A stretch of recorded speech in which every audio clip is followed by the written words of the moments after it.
پیارے دوستو، اچھی موت کی نشانیوں میں سے سب سے پہلی نشانی یہ ہے کہ مومن جب اللہ کے پاس جاتا ہے تو اسے موت سے نفرت نہیں ہوتی۔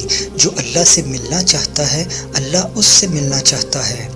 حدیث پاک میں ہے کہ مومن جب اللہ کے پاس جانے لگتا ہے تو اللہ پاک اپنی رحمت، اپنی رضامندی اور جنت کی خوشخبری دے دیتا ہے، تو اس مومن کے چہرے پر روشنی آ جاتی ہے اور وہ مومن پھر کہتا ہے کہ اے اللہ مجھے فوراً لے جاؤ۔ یہی وہ چیز ہے کہ جب بعض لوگ دنیا سے جانے لگتے ہیں تو ان کے چہرے پر خوشی نظر آ رہی ہوتی ہے، اور اسی طرح کافر کو بھی خوشخبری سنائی جاتی ہے کہ تمہیں عذاب ہی ملے گا کیونکہ اللہ تم سے ناراض ہے۔ یہی وجہ ہے کہ کافر کبھی موت کی چاہت نہیں کرتا۔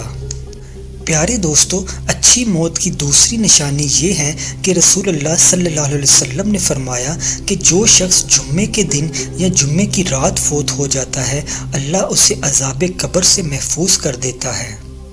پیارے دوستو، ایک تیسری بات بھی انسان کی اچھی موت کی نشانی ہے۔ پیارے نبی صلی اللہ علیہ وسلم نے فرمایا کہ جو اللہ کی راہ میں شہید ہو جائے وہ موت بھی اعلیٰ درجے کی موت ہے۔ صحابہ کرام نے عرض کیا، شہید تو پھر بہت کم ہوں گے؟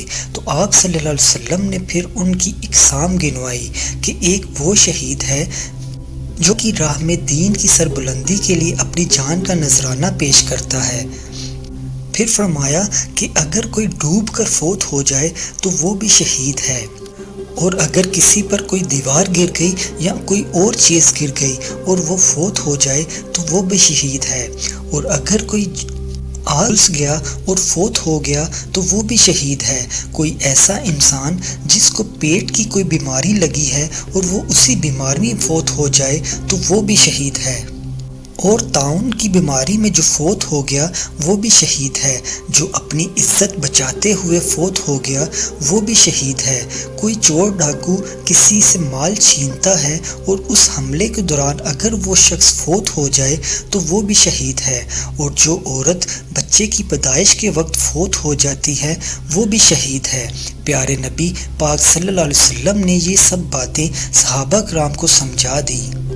ایک چوتھی بہت ہی خوبصورت اور اچھی موت کی نشانی یہ ہے کہ اگر کوئی شخص اللہ کی راہ میں پہرا دینے والا ہو اور پہرا دیتے دیتے اللہ سے جا ملے تو وہ انسان بھی ایسا انسان ہے جس کو اللہ نے اچھی موت دی ہے۔ اور اسی طرح ایک خوبصورت پانچویں نشانی یہ ہے کہ بندہ توحید والا ہے، حلال مال کے ساتھ حج اور عمرہ پر گیا اور احرام کی حالت میں ہی فوت ہو گیا۔ پھر رسول اللہ صلی اللہ علیہ وسلم نے چھٹی بات بھی سمجھائی کہ مومن کی اچھی موت کی نشانی ایک یہ بھی ہے کہ مومن جب فوت ہوتا ہے تو اس کی پیشانی پر پسینہ آ جاتا ہے۔ پیارے دوستو، اور ساتویں نشانی یہ ہے اللہ پاک مومن کی زبان سے کلمہ طیبہ جاری کر دیتا ہے۔ رسول اللہ صلی اللہ علیہ وسلم نے فرمایا، جس کی زندگی کے آخری کلمات لا الہ الا اللہ ہوں وہ اللہ کی جنت کا مہمان اور وارث بن جاتا ہے۔ اللہ پاک ہمیں سمجھنے کی اور نیک عمل کرنے کی توفیق عطا فرمائے، آمین۔